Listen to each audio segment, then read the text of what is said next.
good to see you back in the city. My name is Sriram. I host the radio show on Fever 104 FM. I head content for Fever and Radio 1, Hindustan Times Media. And the name of the show is called The Superhero Show. And the idea is I'm playing superhero when Bangalore's traffic is the super villain.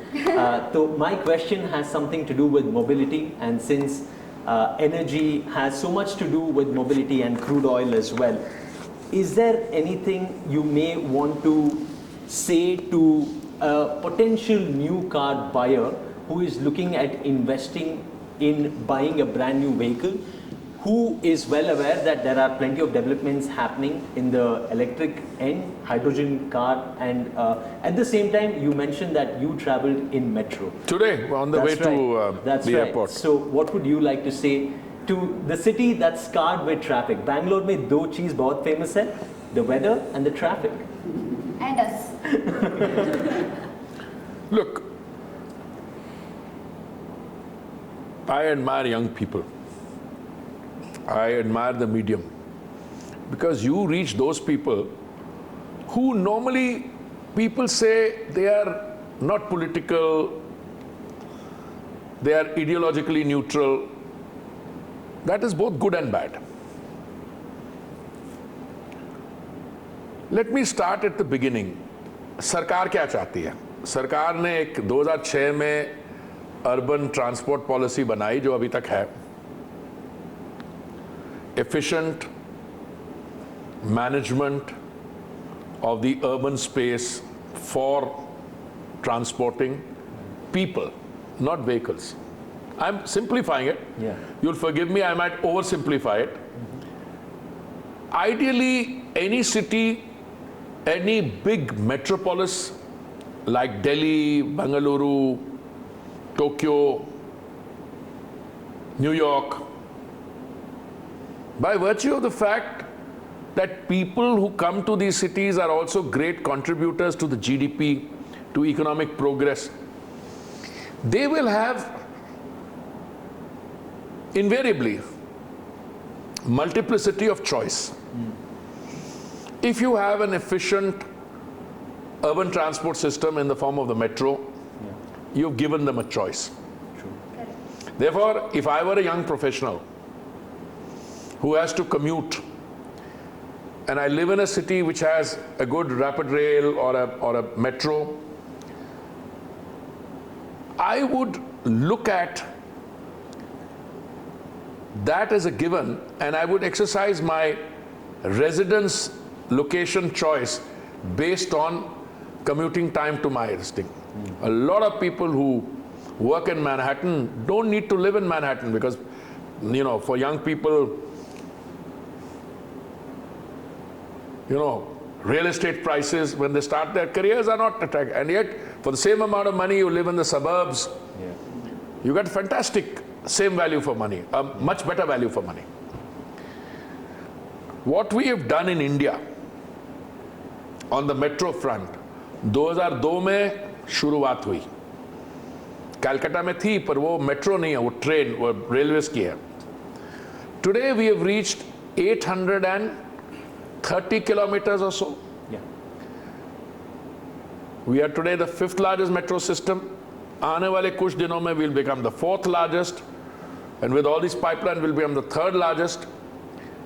And I think by 24, 25 or thereabouts, we will even overtake the United States. United States has 1,366 kilometers.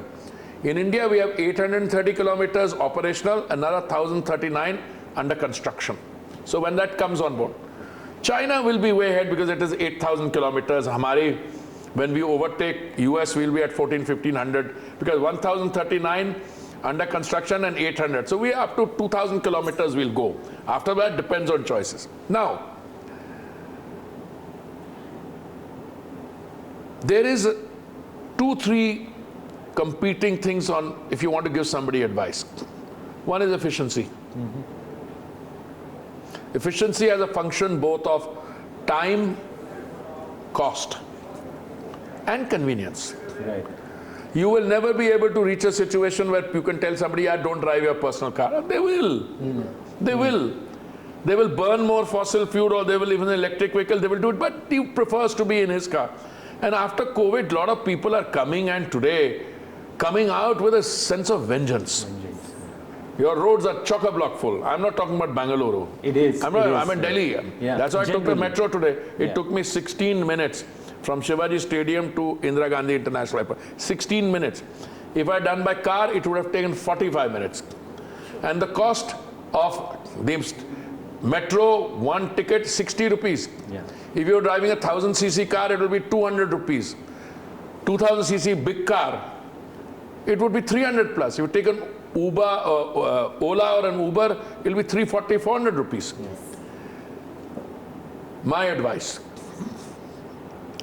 in a democracy, youngsters given multiplicity of choice, please buy your personal vehicle.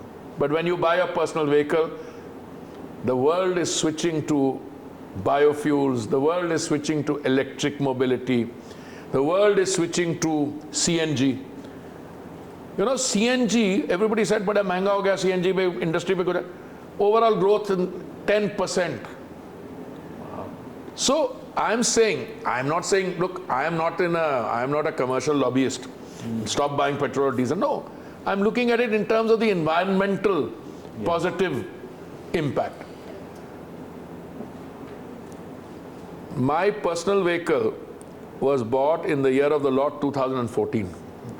At that stage, you thought diesel is cheaper, and we were not that environmentally conscious as we are today. Correct.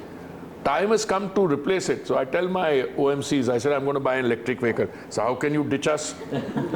How can you ditch us? No, you do both. I think the future is hybrids. Right. The future is hybrids, and I'm delighted our companies are second to none. There may be Japanese companies working here, but they are now very much Indian companies are manufacturing here.